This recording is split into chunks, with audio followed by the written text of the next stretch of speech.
18 sad and lonely fucking years later. Alright, now we've recovered the zombie. Now, Igor, this is zombie 1332, right?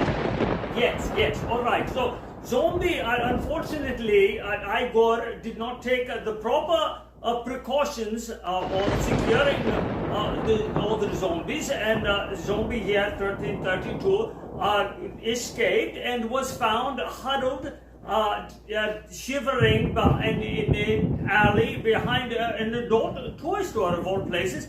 But fortunately, we were able to use the GPS and find her and find zombie and track her down, because all of them have been chipped.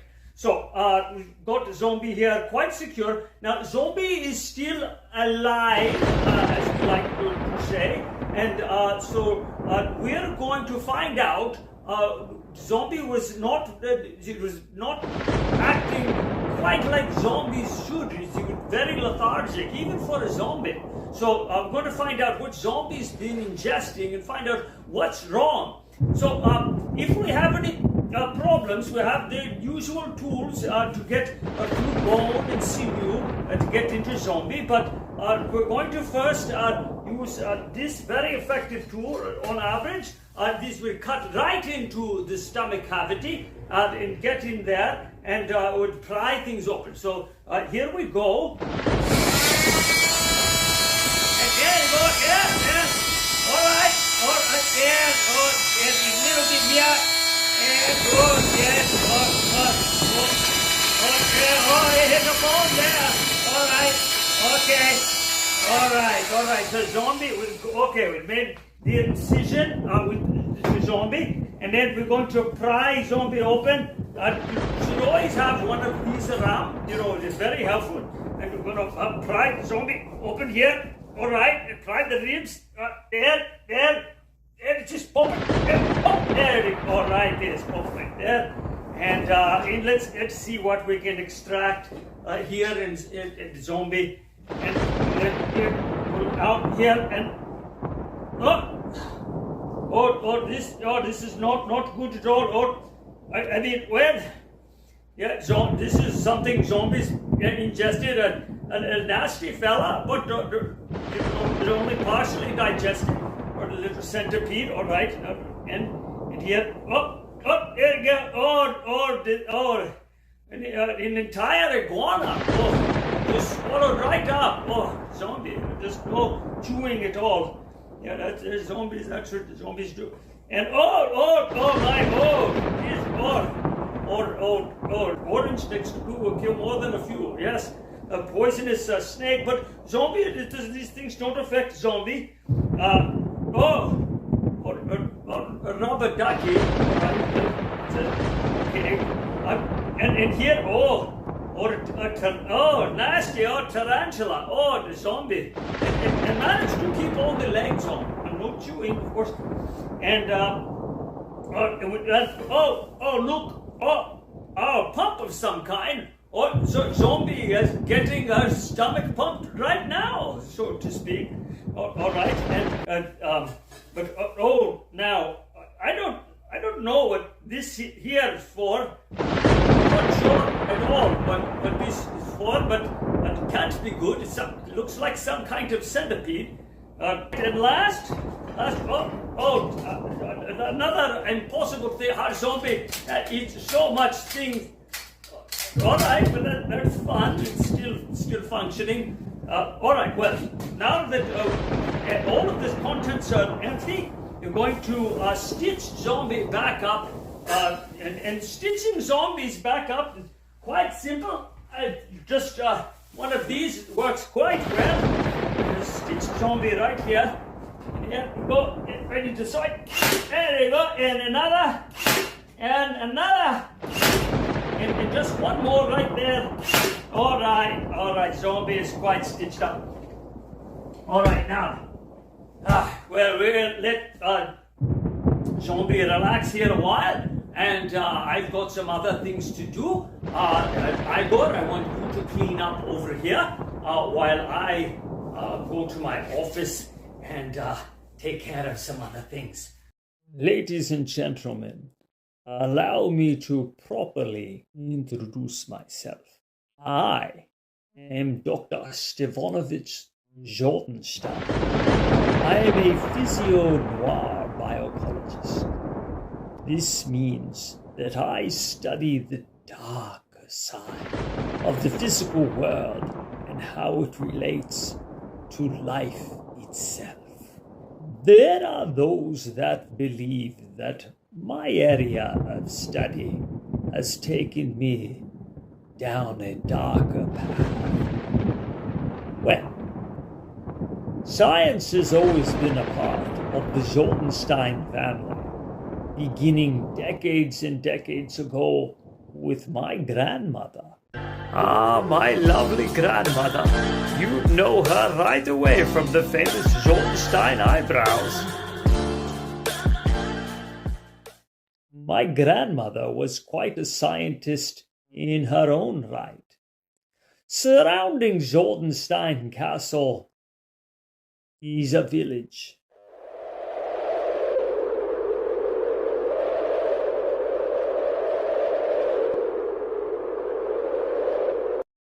My grandmother made use of the people, for she always said, if you're not being used, you're not being useful. And to this day, the Zordensteins live by this axiom. With the participation of the villagers, my grandmother was able to ascertain that there is a substance that bridges the gap between the inorganic, non-living, and the organic, living. She coined a name for this substance, goo. Though my grandmother's methodologies were very creative and very useful and yielded concepts never before seen, they were rather crude and inefficient for what I have in mind. Dr. Zordenstein, one of the zombies needs to be sedated. Excuse me, there's a lot of fires that need to be put out by Dr. Zordenstein personally.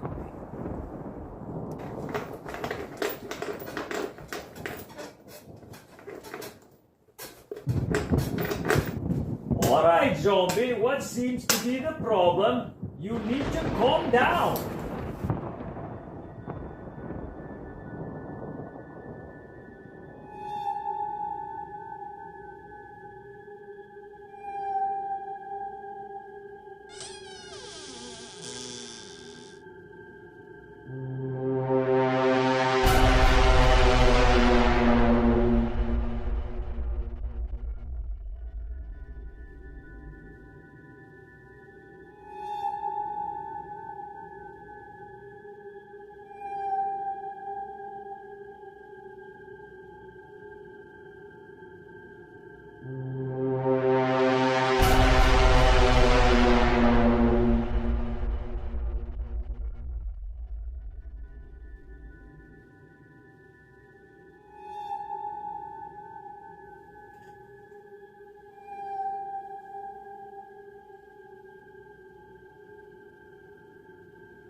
I hate interruptions, don't you?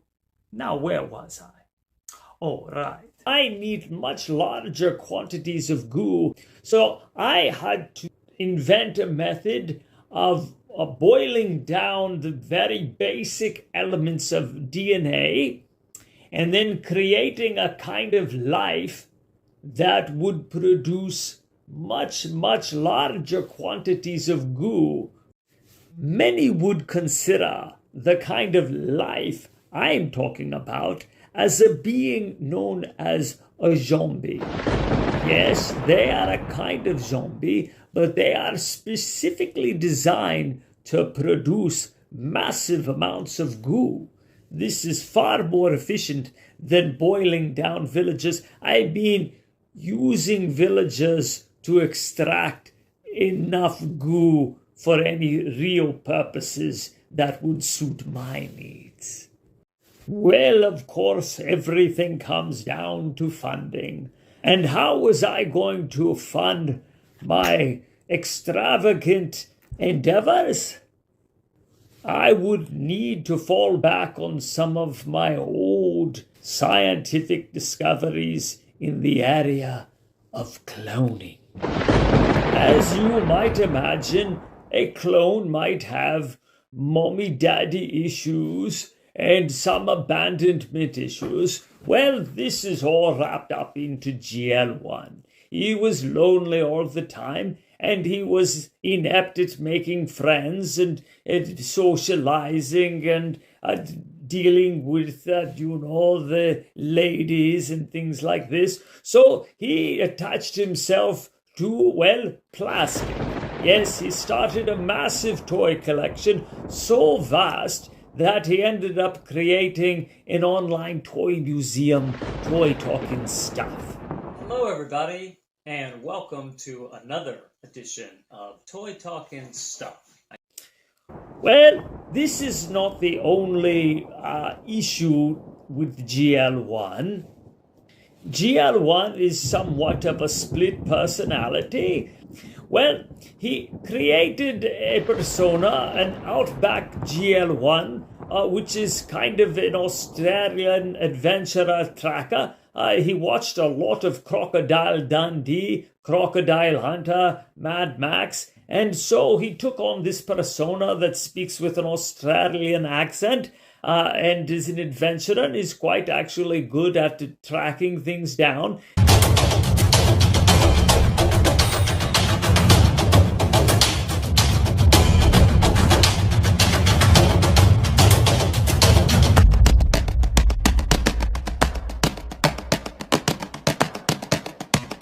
This I could use, but with all this adventurer tracking ability, it still did not help him get laid. GL2, on the other hand, is quite useful for what I had in mind. GL2 was just fantastically adept at creating large conglomerate businesses, corporations that generated huge amounts of capital. Come on, get that money, money, money, money. I don't come the money, money, money, money,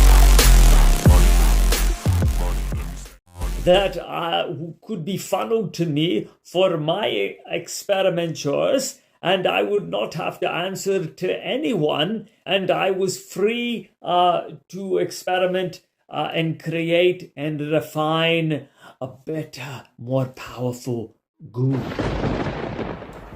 Excuse me, I'm being interrupted. Dr. Zordenstein, Yes? the hemophiliac vampire, is sucking himself. It looks like I need to attend to something right away. I'll be back.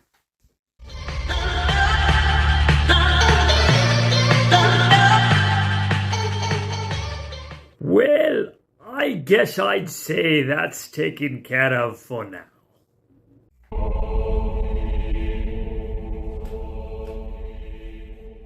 I apologize for the interruption. Occasionally, when creating zombies, something goes wrong, and you create a being such as a hemophiliac vampire who, left to his own devices, could suck himself dry. It's very important to secure down your zombies properly.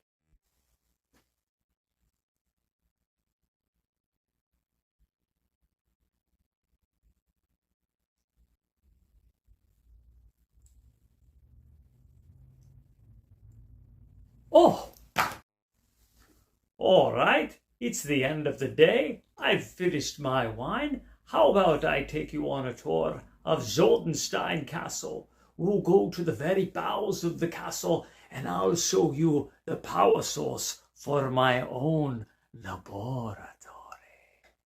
Ladies and gentlemen, I'd like to invite you to my magnificent abode and private laboratory. The towering presence of Zordenstein Castle. Its dark monolithic spires cast shadows over the village below. The castle, and name Zordenstein, looms heavily over the townfolk, physically and spiritually. Come with me now on a journey to that darker place. Some would say nefarious, but I would rather say inspired.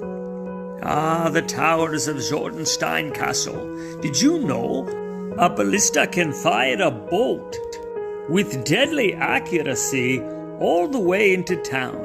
Young Zordenstein had such fun terror, rabble-rousing.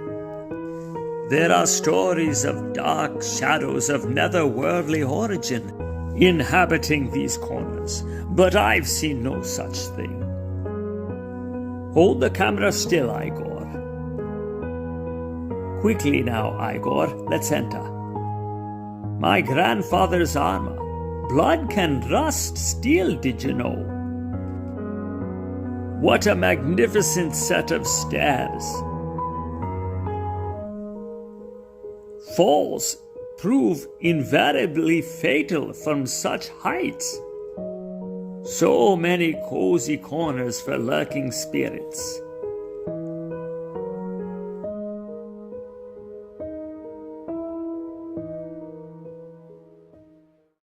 Now we begin the descent into my laboratory.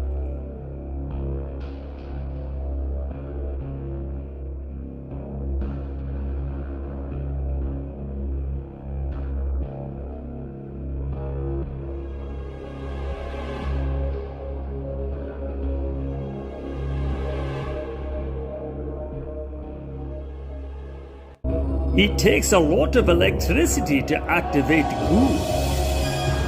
Don't those look like helmets that GL1 and GL2 might wear? Perhaps they are.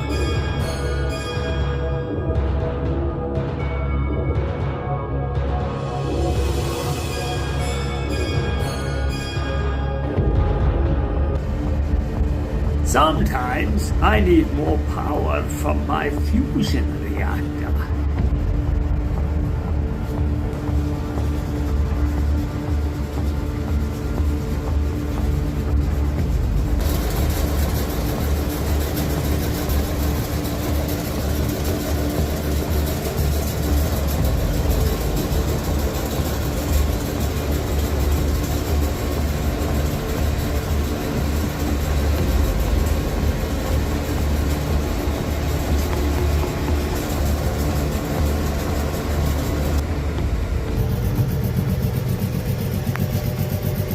Welcome, friends, to my home office. I'd like to take a moment right now and talk a little bit about goo. I think it's a little bit difficult to understand the very nature of goo and why it's so important. You see, goo has the power to change things. It's an interdimensional material that can alter time, space, great distances. It can even alter the trajectory of the spirit. See, when a person dies, their spirit goes out into the ether. Goo has the power to pull that spirit back. One might consider such experiments to be unethical. One must think very carefully before one uses goo in ways that one might consider unnatural.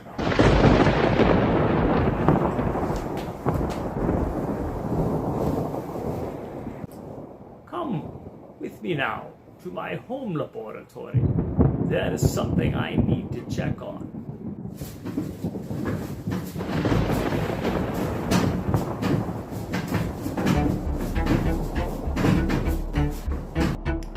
Next, I'd like to conduct an experiment that I call bisecting the earth.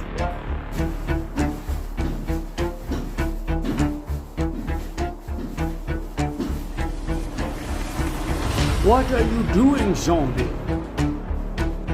Stop it, zombie! Stop that zombie!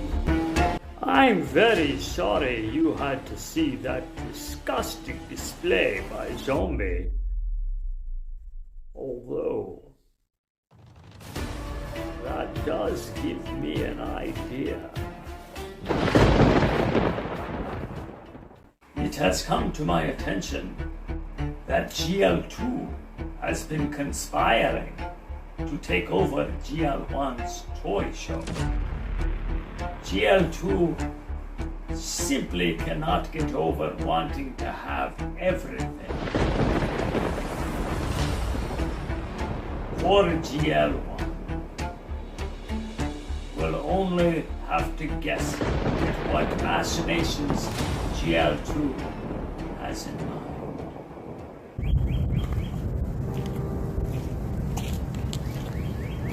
All right, look here, tree.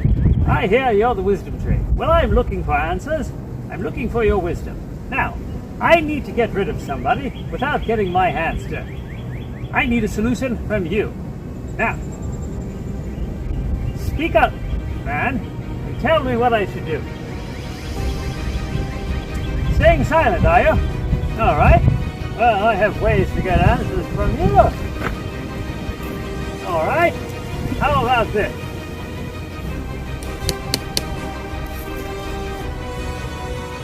Ready to answer? No? Well, how about another?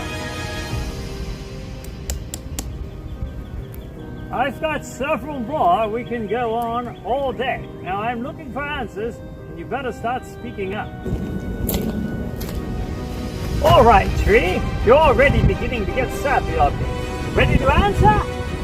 That's what I thought. All right. Tell me what I want to know. Okay, a wizard, yes. Scholar wanted to do it. Yeah, all right. And he can do what? Ah, all right. That sounds good. And his number? 555. All right. All right, tree. I won't have to come back here if everything checks out. Otherwise, I've got a fistful of nails for you.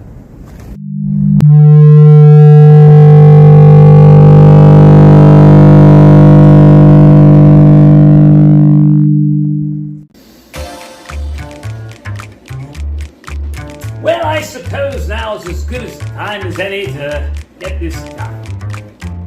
Call that wizard, get things started.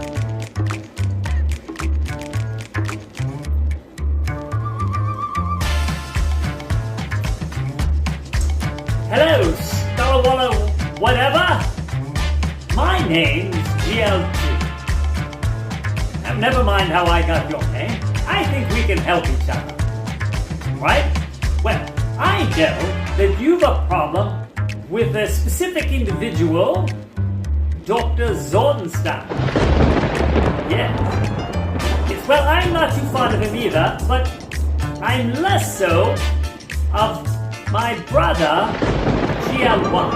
Now, GL1 has a toy show, Toy Talking Stuff. I would like control of that show. I think you can help. Tell you what, here's the proposal. You get rid of GL1 for me. I take the show. Because GL1 is Dr. Zordenstein's favorite, he'll be devastated. You get rid of him, I get the show, you hurt Zordenstein, everyone's happy, except Zordenstein and GL1. How about that?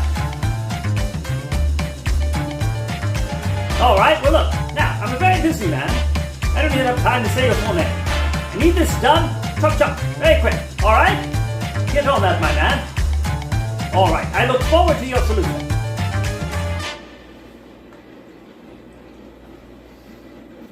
There's nothing quite like hired help.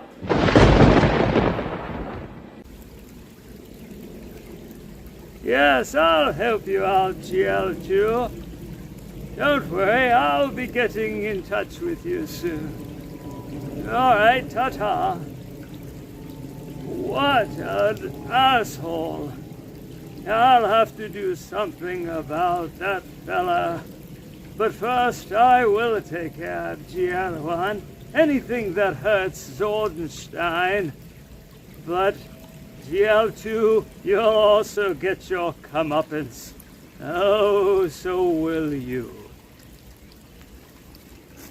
Come along, Kitty.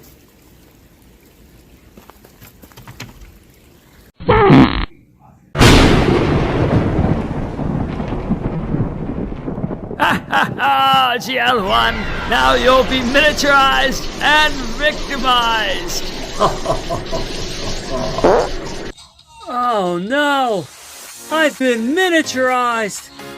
I have control of your show, and I have other plans for you.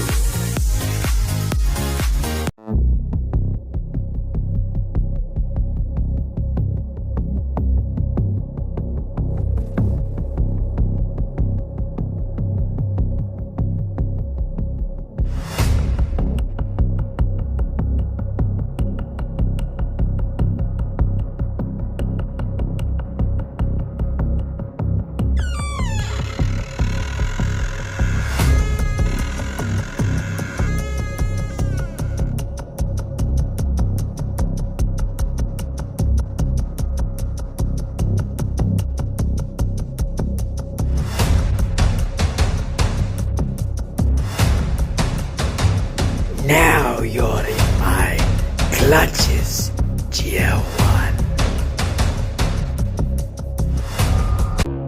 GL1's escape was quickly quashed.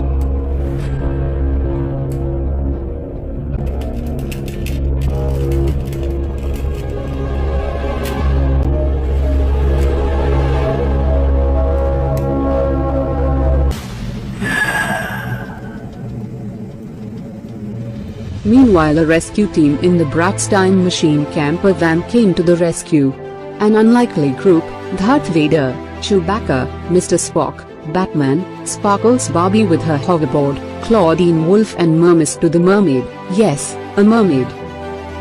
Oh, and I didn't see her there. The Invisible Woman. Into the ether of time travel they escape. They are the Rescue Bunch. The Rescue Bunch. And their most exciting and fateful adventure took place on the ancient world, known throughout the galaxy as Dinosaur Planet.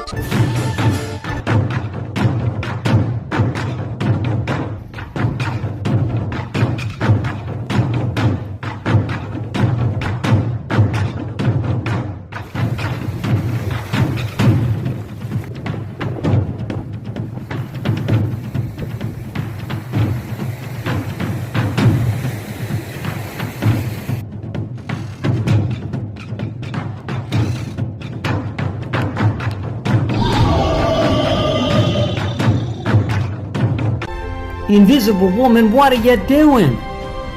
You can't touch everything and make friends with it. I'm not so sure you're invisible like you think you are. You'd better put the mermaid down and do something, Vader. If you only knew the power of the dark side. Can you really force choke a dinosaur, mate? You underestimate the power of the dark side. Clearly I did, because he's out. Invisible Woman, what are you trying to prove? You're not invisible. You can't go touching every dinosaur you think is cute. Good going. Now he's chasing you. Somebody do something.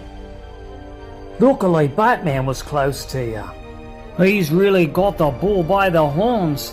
Well, that'll learn him not to mess with the world's greatest detective. No need to force choke the little fella, Vader. If he could be turned, he will become a powerful ally. That's a great idea, Claudine. Climbing up that giant tree to get a better look at the surroundings. Let's check out the ocean before we make it over to that mountain.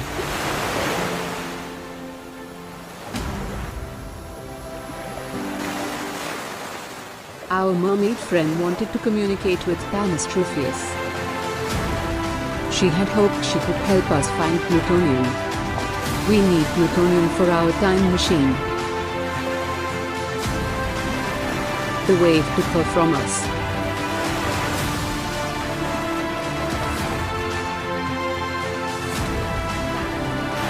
Even Darth Vader cried. He'd grown quite fond of her and never complained carrying her around.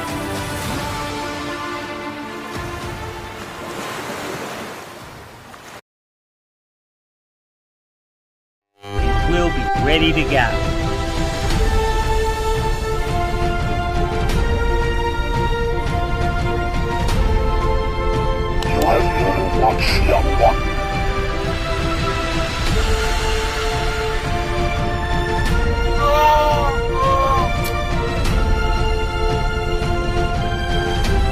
Well, my friends, the most incredible news.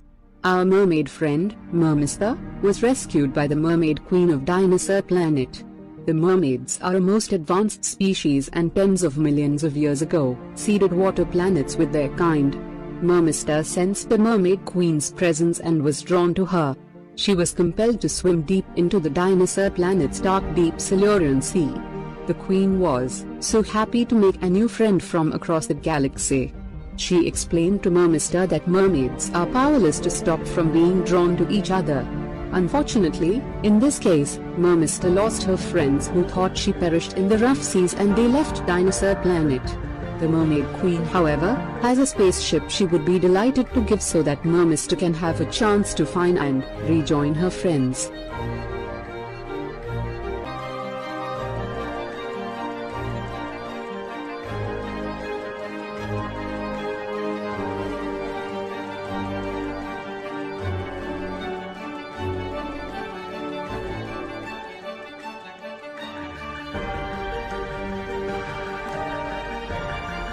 Off-planet, but where in the galaxy are her friends? The transponder is sending out the SOS in all directions. Does adventure and danger await Mermister? Maybe, probably, most likely, one would guess.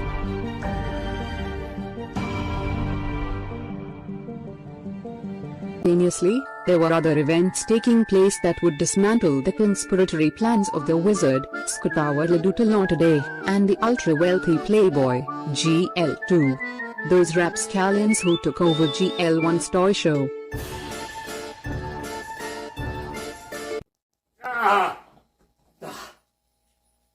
Sometimes my experiments take me to a bit of a darker place.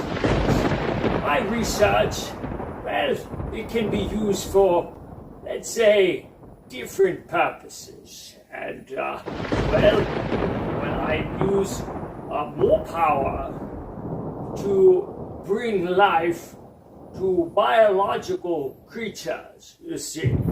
Sometimes, well, this power here can be used to reanimate cellular tissue. Now, I'm not saying that I have done a real person with this. That might be considered unethical. I've done, small things, insects and worms and things like that. So, but the zombies would be, of course, an extrapolation of that power, but nothing like that's ever happened here. No, absolutely not, Dr. Zordenstein. Never be something like that. But, no. I'm a pretty zombie. I'm a pretty zombie. Well, clearly I am what they call a liar. That was not supposed to happen. The chains broke, but we have everything under control now. Just don't let GL2 know what happened. I don't want him to cut any of my funding. You know GL1 is missing, right? I am running an experiment to bring GL1 back. Yes, I know he's out in the ether. Yes, he's out there in the time machine, but I have an experiment where I'm going to try to bring GL1 back. That's coming up very soon. So let's focus on that and not that bit of what just happened, all right? I'm going to go back to charging up. Calm down. I'll get you your brains if you calm down. I've got plans for you, but I'm going to have to sedate you. Right, everyone. Zordenstein here, and our zombie here is sedated. No, we did not give him brains, but we sedated him. And well, we're going to extract some goo from the zombie. Goo can bring forth the spirit of those in the ether. So I must extract the goo from the zombie, and then I will process it in such a way that it will bring back the spirit of GL1. So, without further ado, I will be getting. Now, I'm going to be extracting the goo from the zombie's arm. Now, don't try this at home, ever, alright? Now, if you have a zombie around, you know, it's very dangerous, alright? So, here I'm going to extract the goo. I'm going to start cutting and getting the goo afterward.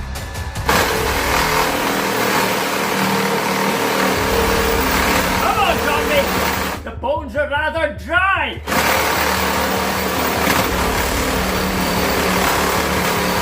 It's one tough zombie! We're getting there! Alright, zombie! They're cutting into the zombie! Yes! Yes! Yes! Ah, yes! Ha! Well, now we'll be getting the goo out. All right, zombie. Get out your goo. Come on. There's, the goo. Yes. Yes, yeah. Some goo. That's some fine quality goo. Zombie goo. Yes. There we are. All right. Well, that's it for the zombie for now. Don't worry, he'll be fine. He'll grow another arm back just like a crab. Yes. Don't worry about our friend zombie here. What is important is that we got the goo. We're going to purify the goo, and then we will use it for purposes that some would call otherworldly, and we will be getting GL1 from the ether.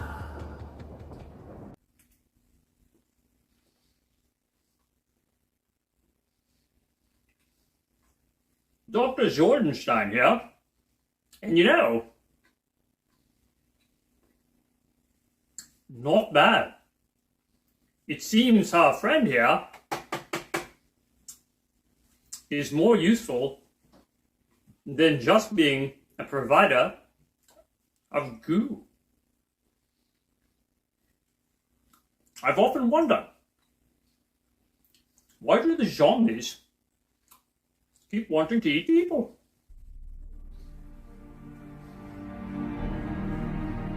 It's not that tough, just a little bristly. The flavor. It's quite good. Yes. Just think of all the space we could save. It's come to my attention that some of you may be a bit concerned about the zombies. Well, let me tell you, here at the Zordenstein Institute for Otherworldly Experiments, we take very good care of our zombies. You see? Zombie's all better now. Now, zombie, stop that carrying on. You're doing much better now. Yes, you'll get your brains. stop whining. Oh, you'll get your brains all right. Now stop carrying on or I'm going to have to sedate you. You want to be sedated again? I'm going to get your brains. Calm down. Well, as it turned out, Zombie wouldn't stop carrying on and whining, so Zombie had to be sedated again. Don't worry, Zombie will be okay. However, the goo that we extracted was not of the highest quality that we were able to get for our experiments. So, well, I'm going to conduct a process that my grandmother told me about to get a more refined goo from the zombie.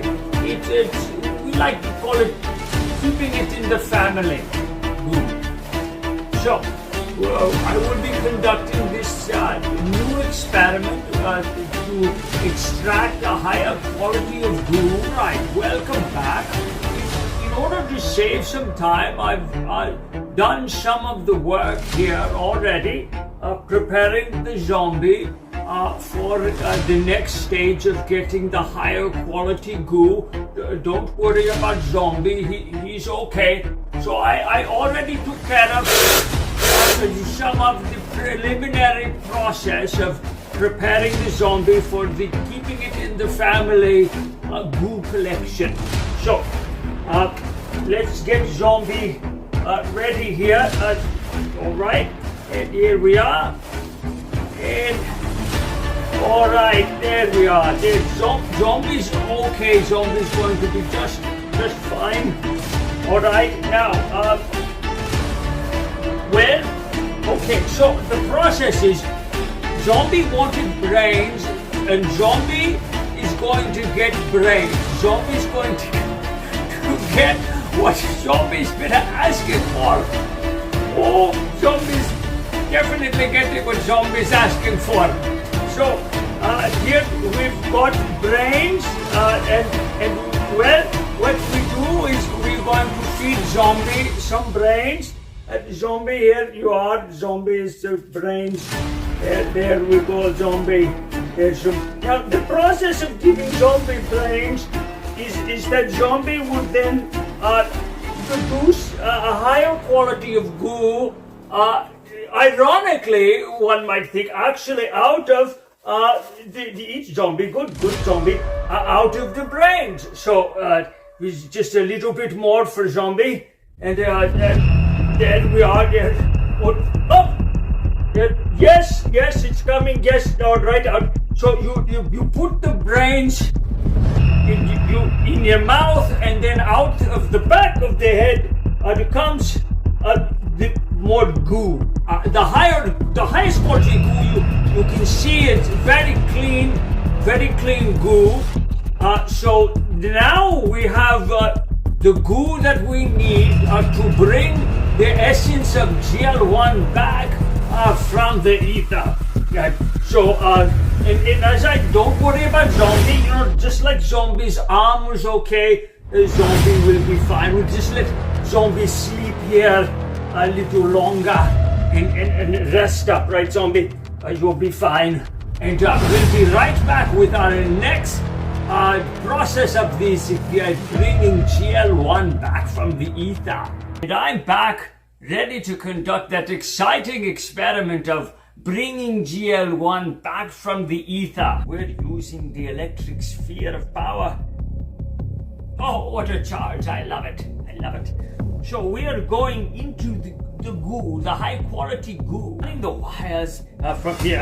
Oh God, I love that. Into the goo. All right, we got our electrodes into the goo. And then out of the goo through the relay, we go into a Zord. This Megazord is going to harness the energy of GL1. It's the best I can do. I'm going to bring GL1 back, and I'm going to put his spirit into this Zord here. Alright, so flip the switch. See, coming to life. It's alive! It's alive, you see! Yes! GL1! Oh, we moved! GL1! This is fantastic! GL1, do you have anything to say? Anything, GL1? We've been waiting! GL1! I think the shock of all this has left GL1 a little bit tongue-tied. I have found that a lot of people that go through this experience are a little bit out of sorts. They're not used to, well, a lot of things that have happened to GL1, and certainly becoming a Zord is probably not in his wheelhouse. So I'm going to pause the show. I'm going to talk to our friend here, GL1, and we're going to get him situated, and I'm going to explain. Perhaps he doesn't quite understand what's happened to him, and then we'll be back.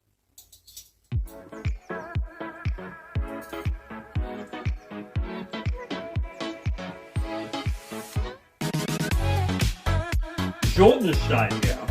And you know, zombies go on and on about how delicious brains are. I mean, they just simply cannot seem to get enough of the brains. So I thought,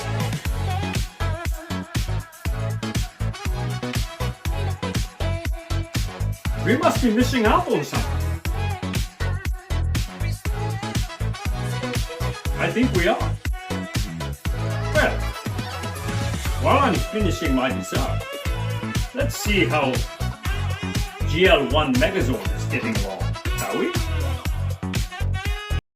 Zordenstein here, and I'm here with GL1 Megazord and GL2 are good friends of mine, and well, GL2 and I had some funding issues to discuss, and I invited him to discuss those funding issues, and well, he got a little excited, but he seems to have benefited from the same sedation medication that the zombies benefit from.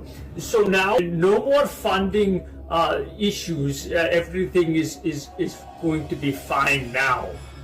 Well, so what has happened here, what's set up here with all these contraptions and energy, is I am going to extract, well, you know, the spirit of GL1, and now I'm going to transfer that spirit to GL2, whose body is nearly clone-like to GL1, and well, you might ask yourself, well, what's going to happen to GL2 spirit? Well, not to worry, I've got a place for GL2 spirit as well.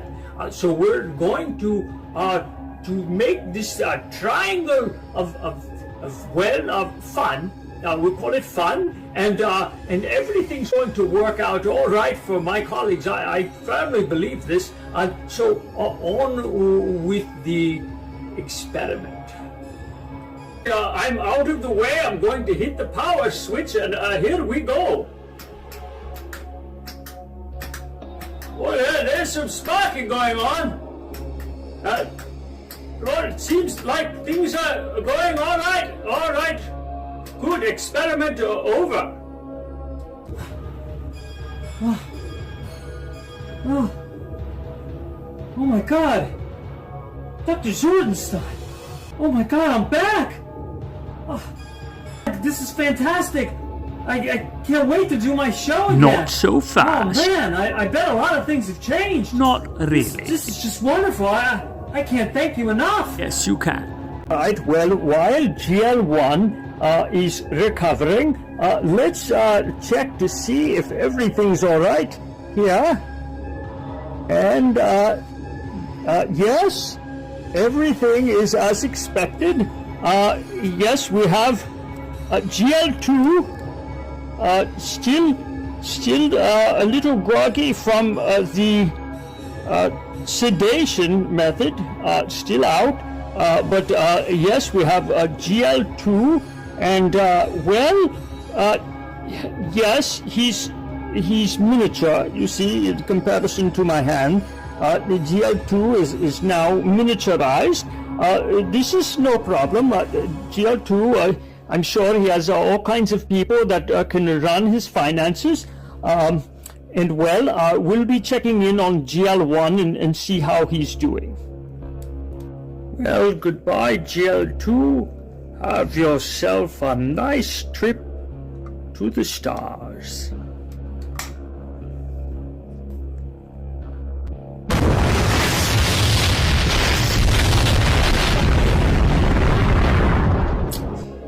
I found a little something that apparently didn't make it quite into the other version of GL2.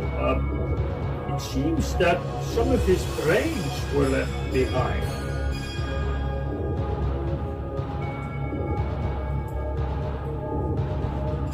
Not bad. Better than zombie brains, for sure. Mates, I'm here with Dr. Zordenstein, and today I want to talk to him about a character that we've had a couple of run-ins with. Not a lot of luck, but I'm talking about the one and only Bigfoot. And I know, Dr. Zordenstein, you've had quite some serious repercussions with your relationship with that furry fella. And well, you know, about 11 months ago, I was trying to track him down too. We found some hair, and then we found the six-toed Bigfoot. We made a casting of his foot, and we heard him and even saw him out in the woods. But he was definitely out, able to outsmart me. And just for your edification, Dr. Zordenstein, I brought along some footage just to show you how close I got to nabbing Bigfoot. And I went back to where I spotted some evidence of Bigfoot last night, picked up some of his sounds. So, we're going to be on the hunt for him. Alright everybody, this is quite amazing. So I was walking through here, and you won't believe what I saw. I found a footprint. But this isn't like any other Bigfoot footprint. This has got 6 toes. This is the 6-toed Bigfoot. Probably the rarest Bigfoot of them all. Like a path going through here. So we're gonna go around.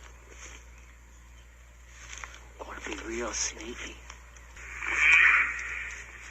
Oh, you hear that? We're getting close. Don't be scared, we won't get too close.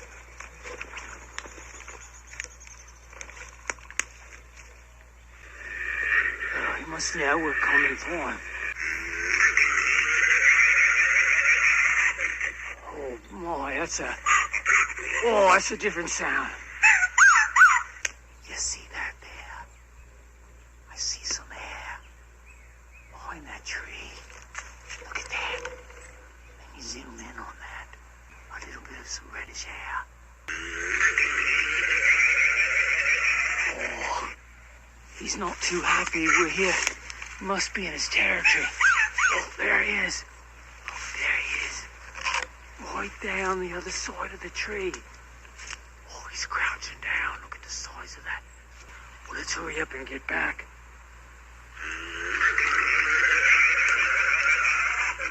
I want to make a casting. Oh, of that footprint. All right, everybody, and here it is. I dug up the 6-toe Bigfoot print. I know that you've had some unique experiences with our furry fella Bigfoot that you'd like to go over. Yes, GL1, I do have quite a tale to tell. Now, I had a sister, and she would go out with her family, and they would go camping and hiking and enjoying the wilderness. And well, about 15 years ago, she disappeared. But before she went, she left some footage of where she was, and there was some shaky camera angles and screaming, and I heard grunting sounds, much like the sounds that you'd heard when you were hunting the Bigfoot about 11 months ago.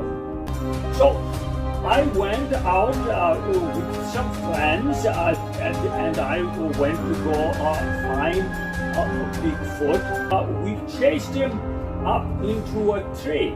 We wanted to scare the Bigfoot and get him down. We had questions we wanted to ask a Bigfoot. As Dr. Zordenstein often interrogates. Well, it inquires. Perhaps this Bigfoot would know where my sister was. We couldn't get the Bigfoot to reason with us and come down the tree. So, we set the tree on fire, only to scare the Bigfoot, to get him to leap down. We could question the Bigfoot, ask him a few questions about perhaps my sister and encourage him a bit, to answer these questions. Dr. Zordenstein, we need an emergency sedation. Please, excuse me, GL1. I need to go take care of this personally right away. All right, zombie, time to go back to sleep.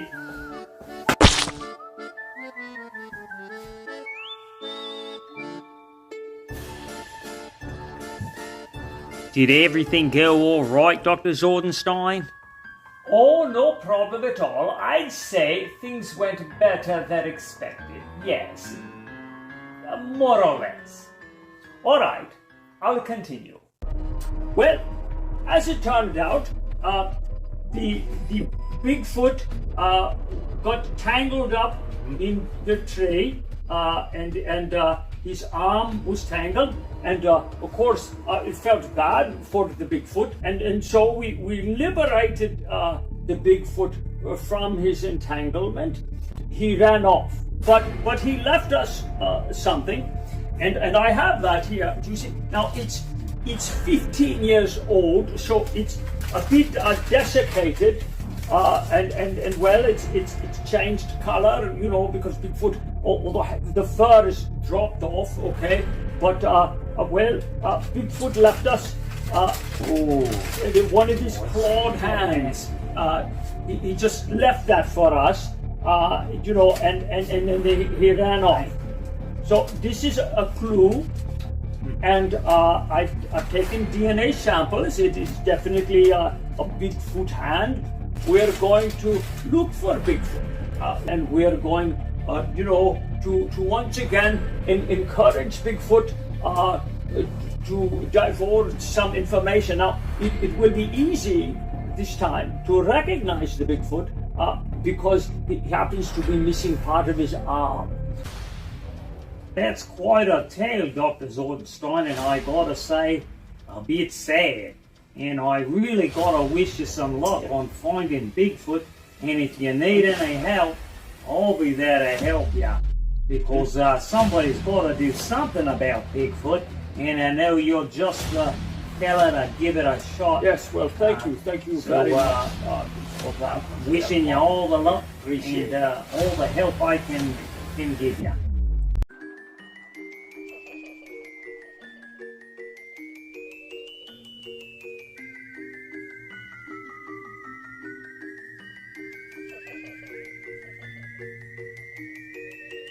Not bad. Hello everyone, Zordenstein here. You're probably wondering why I'm out here on this balmy night in a graveyard. Well, although there are many unwilling volunteers to become zombies that are currently walking around, it's much easier, I think, at this point to secure a zombie the old-fashioned way from under the ground. So, what I have here is I have a small nuclear reactor that produces many gigawatts. And then I have a good old trusty zombie goo. So what I'm going to do is I'm going to inject the ground with the zombie goo deep into, well, our little corpsey friend here. And then we're going to hit him with some electricity and we will reanimate him. So let's get started.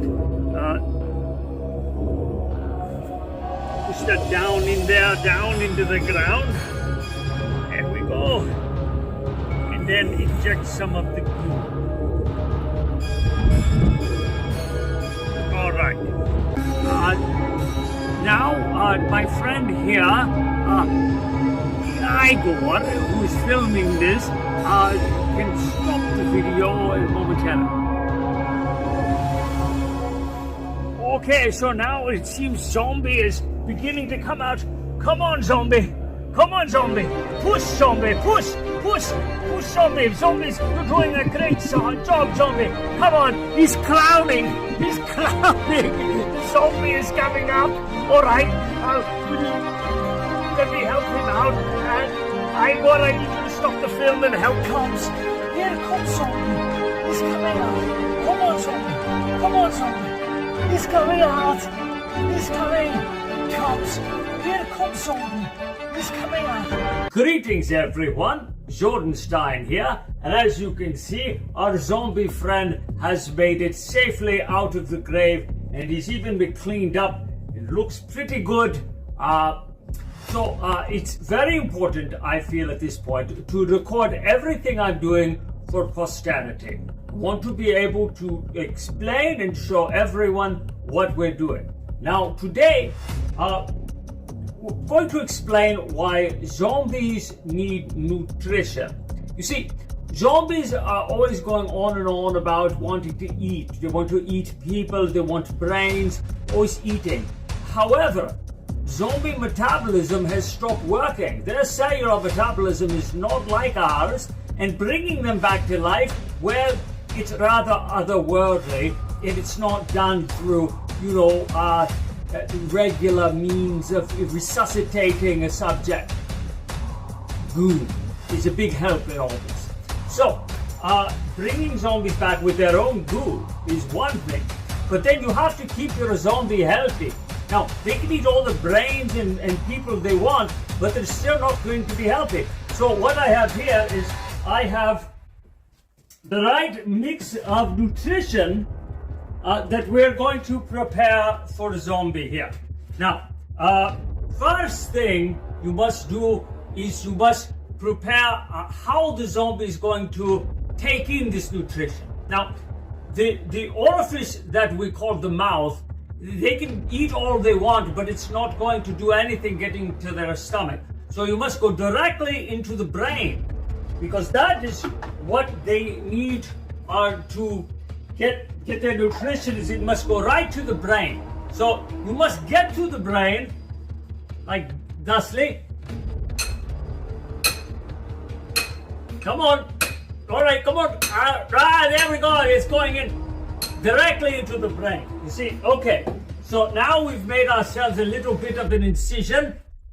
I'm going to put my finger in there and make sure I don't forget where it is. And then, there you go. And there, right in there. All right. Zombie is ready for eating. Yes, won't that be nice, zombie? Yes, still looking a bit surprised. It's always a bit of a surprise to find themselves back on top side, as we say. All right, so today, chocolate Lucky Charms, he needs his carbohydrates, and he needs herring fillets for protein. Have you ever had herring fillets? Well, if you have them, you'll understand why really they're fit for zombies. They're really fit for zombie food. It's one thing to have herring in sour cream and onions, but another just to get it straight as a fillet. Definitely zombie food. And then, of course, a balanced meal of dog food. You've course, everything he needs in there: fiber, alfalfa, and animal protein and fat. Yes. So, going to mix all this together and get a handful of good old chocolate Lucky Charms. Here we go. And a herring fillet. Pick one of those out of there. There we go. Nice herring fillet.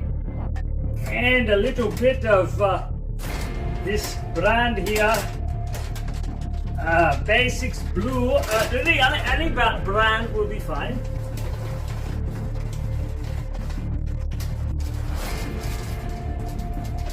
Except kibbles and bits. They don't seem to like kibbles and bits. Alright, so there we go. Alright. Got to save some for Happy. And mix it with some water. Alright. And we're going to blend that up.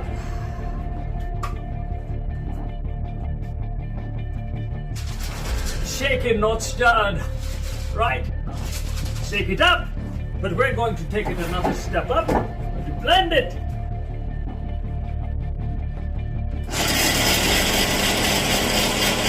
So the zombie's really going to love this. It's going to be so much more energetic. As you can see right now, he looks rather comatose, right? He's just sort of staring vacantly. But after giving Zombie this in a few minutes, he'll be up and around and ready to go. But we can't have that because we have more things to do with Zombie once he's been probably nutrified. Alright, that should be very mixed up.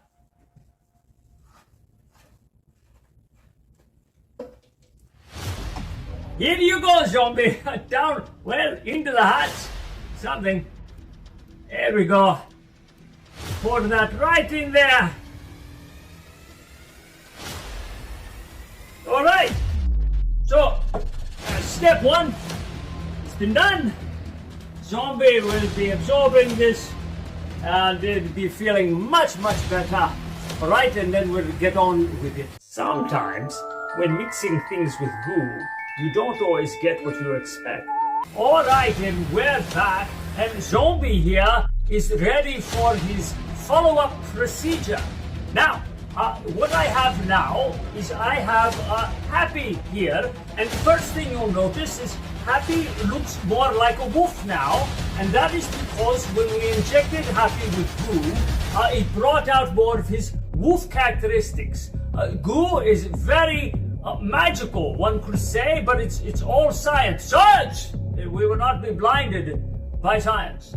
So here I have my gigawatt powered supply that absorbs nuclear fusion energy, and then we have, of course, our transfer energy ball. I love it at the energy, it's just such a tingle. And we have our 160 in one, kit, which does many things, and it assists in our transfer. And you're going to see just what that transfer is. And we have a reading here, if you can see that, at 9.38 gigawatts. So that's very good. That's over 9, and that's what we need. And so I'm going to transfer some of the DNA from our wolf here, Happy, into Zombie. And let's see what we get. Yes? Alright, and now I'm going to throw the switch. This may take a few seconds. There we are. We are transferring the DNA. Alright, it's going to take a little while. We'll be right back. Alright, and now there you can see Happy is back to normal, although missing a few little DNA strands. And our Zombie here is a were-zombie. Yes, we mixed the DNA of a wolf into a zombie, and now we have a were-zombie. And now he will have the capability to hunt down the Bigfoot and not be afraid because, well, he's a zombie and they're not afraid of anything. And as a werewolf, he would have the senses to hunt down the Bigfoot. And now things are going to go swimmingly for Dr. Zordenstein and catching that Bigfoot. Yes, won't they be happy? Before moving forward, it is important we fully understand the person that is Dr. Zordenstein. His tale is one of serious contemplation and woe. You will never see him the same way again. Starting with his parents, together they held 9 doctorate degrees ranging from biology, chemistry, astronomy, physics, analytical geometry, statistics, and the like. They expected even more from him when they discovered he excelled at the schooling arts early on. By 9, he had begun his studies at university. His mind, baked in a crucible, pounded with a pestle and honed sharp on a grindstone. He was never given time for those idle moments children need. Socially isolated by his youth and intelligence, he had never known friendship or love until one unexpected spring day in his early 20s. Love, a feeling he had never known, but now a most powerful force in his life. Only once in life, distracted from his studies. She was a damsel of incredible wit, humor, and kindness. She brought out a humanity he had never known. For 2 years, a whirlwind of love and emotion redirecting his attention from the intellectual to motives of the heart. And then gone. Completely gone with her tragic and mysterious disappearance. Her candle, that burned brightest for him, snuffed out suddenly from an unknown force. There was a torn garment high on a branch and reddish beastly hair. The only evidence of this criminal act. Young Zordenstein lost too much in life to ever concern himself with feelings again. Then and now, only driven by the pure answers of science and his volcanic anger at a deity responsible for his loss. Science and revenge were all that mattered now. Revenge on the soul of mankind. The soul given from the divine, and he would use science, his science, to corrupt the very essence of the soul. He would do what should not be done. Create life without a soul. An affront to the natural order of things. Death from life, life from death. A balancing of an equation, a balance not balanced in the favor of compassion and love. Those elements, gone from Zordenstein. Do not mistake his motives for any altruism. His only drive being to see the end of an equation. An answer to the question, what happens if? Hey mate, Dr. Zordenstein, I've got a couple of items I think you'll really appreciate. As promised, I've got my sample of Bigfoot hair from all those months ago, and take a gander at that. I've got your 6-toe Bigfoot casting. You can see where the little toe broke off here, but you've got all the toes right there. 6-toe Bigfoot, so I hope that helps you find everything, Dr. Zordenstein. Hope it helps you get to the bottom of all this trouble you have. Very good, dear one. Your sample will be very helpful to me. This is why I brought you back from the ether. You see, I already have the 2 samples from when my sister was taken, and my love, Eva Vision. With your sample here, I will be able to test the DNA.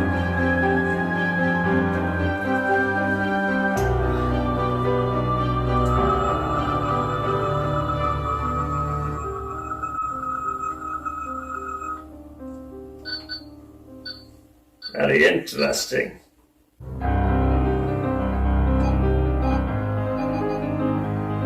I've got to be sure, GL1.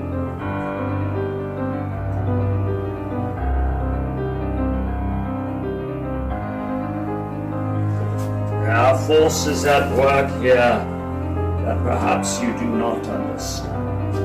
I doubt you would be able to understand them, GL1.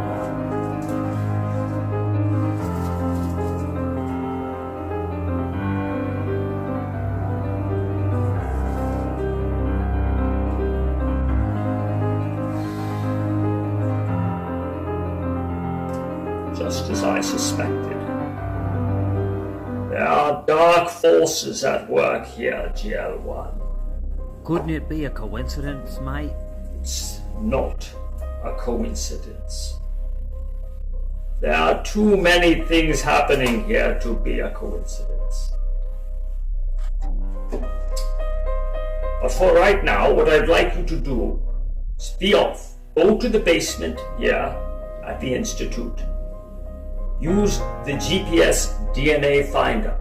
These samples are all the same. Yes.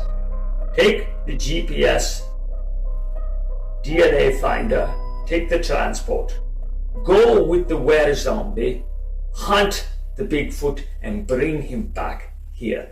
I will be looking forward to your correspondence. Alright, now, we've used the GPS and we're out in the forest. And I'm here hunting a six-tailed Bigfoot. I've got my were-zombie with me and we're closing in on him. Come on, let's go take a look.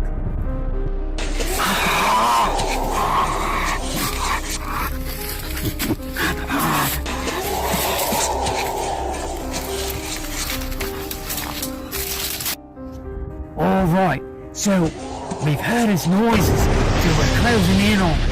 I think he's over this way.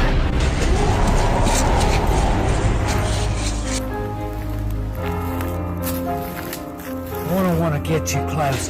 I'm going to get some were-zombie on him.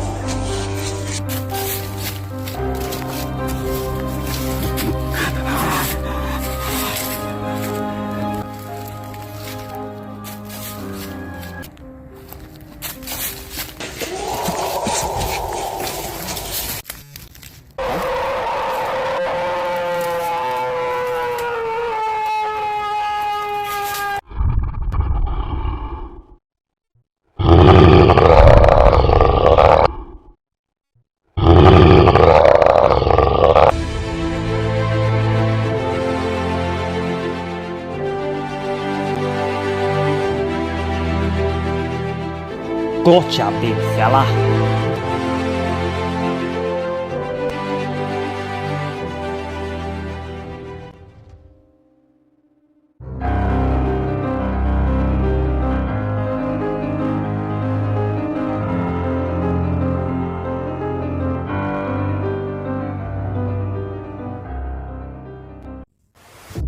All I can say, Dr. Zordenstein, is crikey. This is quite the setup you got here. I mean, you've chased this beast around the world hoping to get some answers. You're being a lot like Captain Ahab. I mean, this is your white whale. You really think you're going to get some kind of answers? Some people might find it a little bit blasphemous trying to chase a beast thinking you're going to get some kind of answer to the universe. I must have all the answers. I must have all the answers, GL1. Bigfoot, whether he agent or principal, I will not be controlled by forces of good or evil, whatever he represents. I will not have my life manipulated. I will be a sovereign being. You, GL1, have come in contact with the six-toed Bigfoot.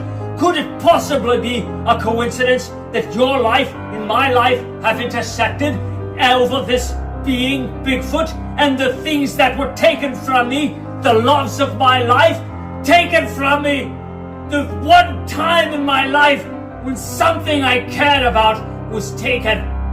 I am being manipulated, and I will be the north on the compass. I will be the master of the lodestone. I know where my sister is, GL1. Bigfoot verified that. Somewhere in his mind, he was able to release that information to me. Verified by what I already know. The one place I haven't searched, Colorado. But there's something blocking him, GL1. Something is blocking his mind from where my love is. I cannot get all the answers I need, but it is there. I can tell that it is there in his mind. And there's another level. There is another level that I'm going to go to, and I'm going to have my answers, GL1. I miss her, GL1. I miss her. Love her. I miss her. I miss her. I miss her. I miss her, GL1, and I will have my answers. I will find my answers, GL1. Crikey, mate. I'm out of here. There's another way to get answers. Indeed, another way. We're gonna get answers. We're gonna get answers. We're getting our answers. Alright, so Bigfoot has undergone a more rigorous interrogation, inquiry technique, and he's going to be okay. I know it looks a little dicey, but he's going to be okay. Don't worry about our friend Bigfoot. Now, we did learn some other information that was a little hard to get at through our more precise inquiring technique. We found that actually the love of my life, Maybach Vision, is on another planet. You see, it is true that the Bigfoot is an interdimensional space being of sorts, and he can travel all over the place, and he has revealed to me that she is being held in a castle, and so fortunately GL2, the wealthy GL2, has a rather large spaceship for just such an occurrence as this, and I'm going to take it out for a spin. It'll be my first time, and we're going to go and we're going to get her. I can't wait. So excited. So I'll be getting ready for that, and again, don't worry about Bigfoot. He'll be all right. All the king's horses and all the men and all that, so don't worry. Igor, soon I'll be leaving on the spaceship to go rescue my love, Maybach Vision. I am leaving you in charge. But before I go, I need to check on something. It's very important to stress test your zombies. We've got to find out just what kind of limits we can push them towards. Who knows what kind of jobs they might have in the future that can help out mankind.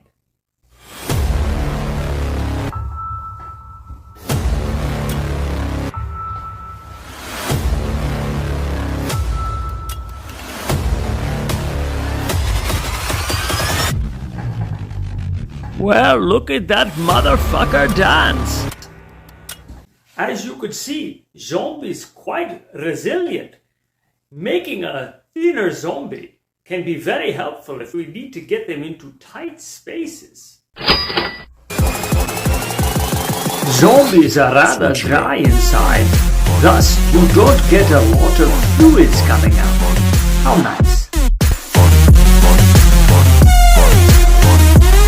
For money,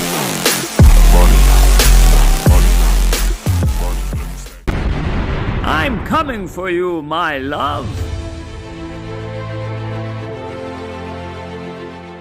All right, GL1. I have the coordinates for Hell Planet locked in. She's in between dimensions inside the Milky Way's central black hole. This sure is one hell of a spaceship, Dr. Z. Yes, I'm very proud of this technological terror we've constructed. I'm picking up a distress signal, Dr. Z. I'll not have you wasting any time, GL1. The ship is right there, Dr. Z. It's the transponder from my friend, my mister. Alright, GL1. Bring her aboard. I suppose fish is on the menu.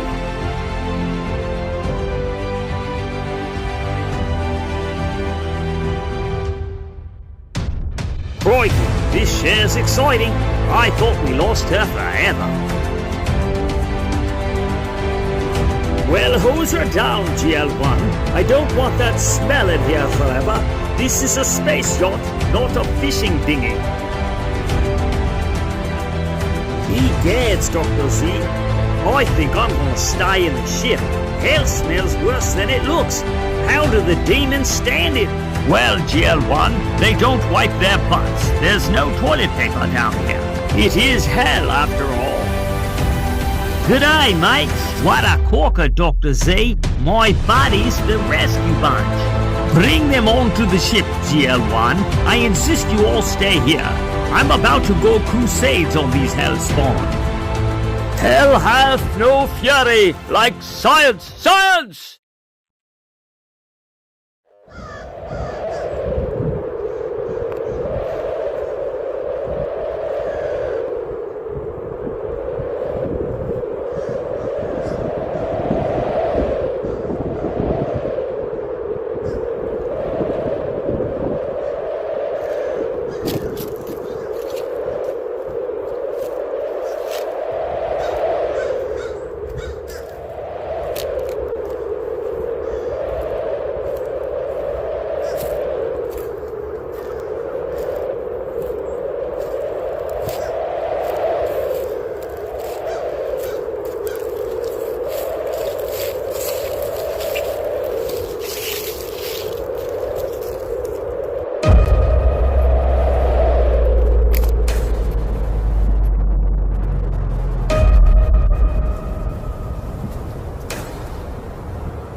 That was pretty frightening.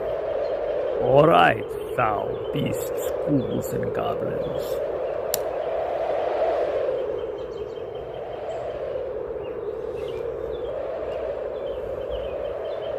I, too, can be frightening.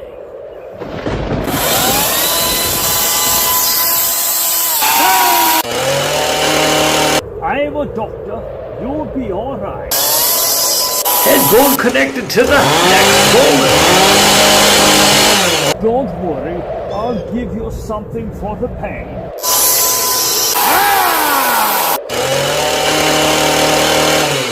Today, surgery's the first option. Die, beast! Die! My parents went through this too.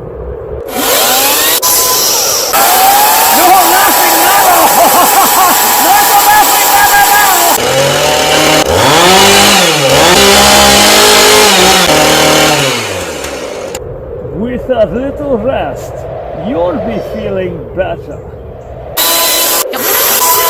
I will say see you in hell, but no one will see you in hell, demons! Sometimes surgery is the only option to remove a cancer.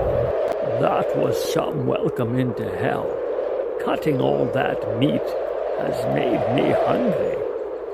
Let's go find breakfast. Just kidding. Let's go find my love.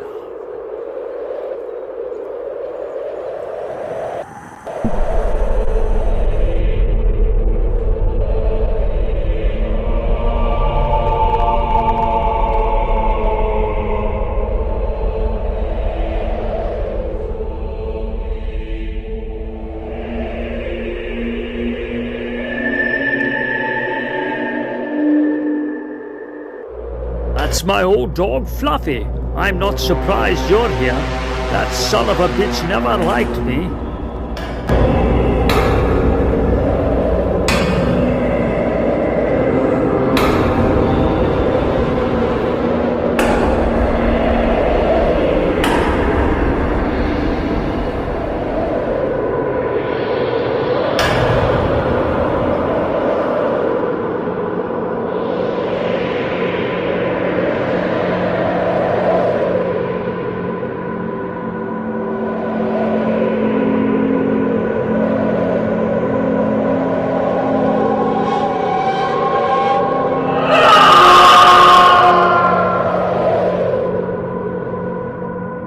Time to find my love and bring her back home.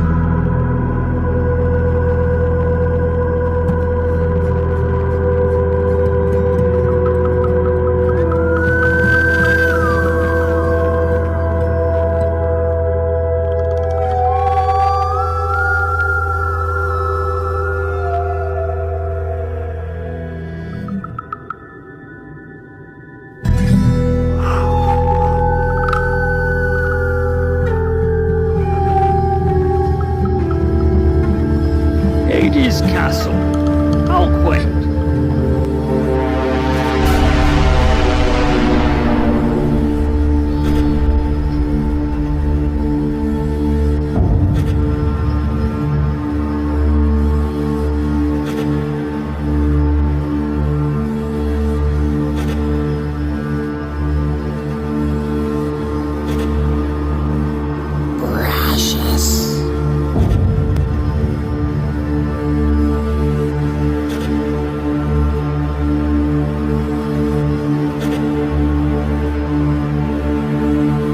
A magic ring. What a good omen.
My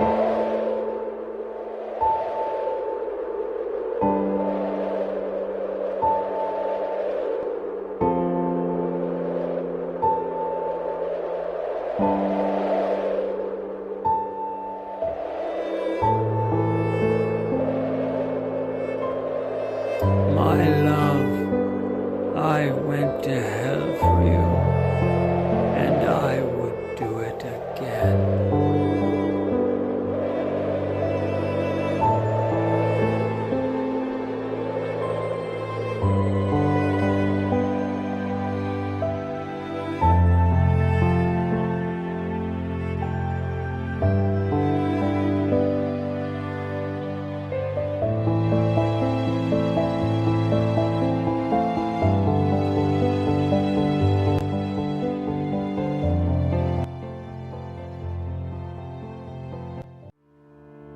At last, on our way back home.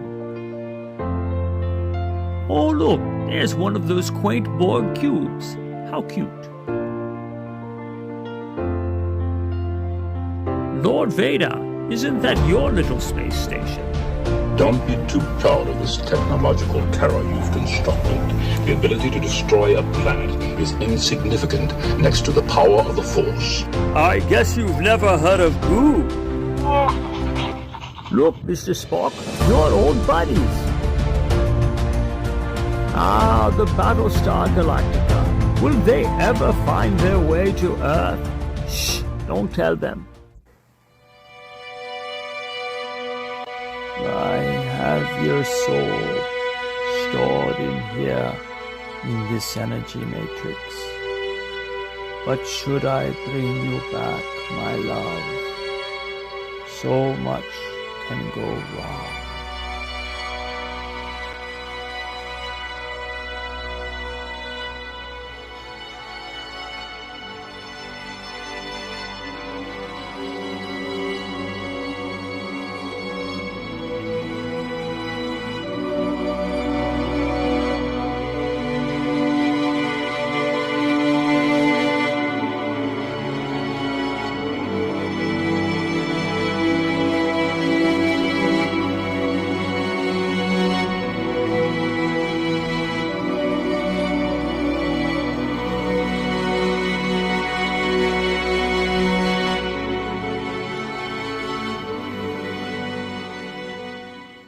There you are, fool.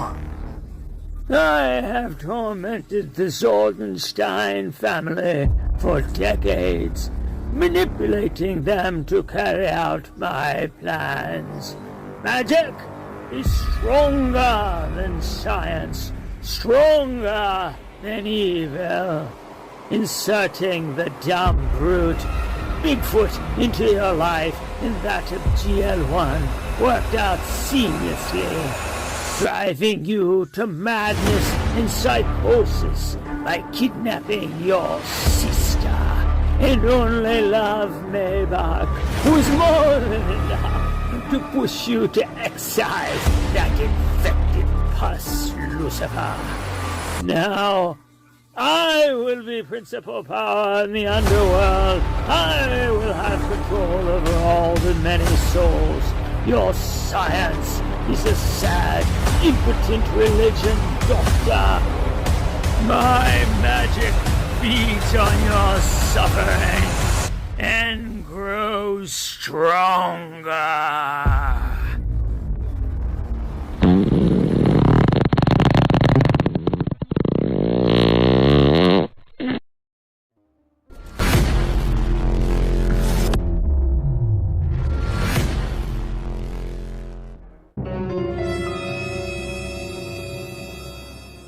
Take a look at these strange plants that respond to touch. Look at how they close up.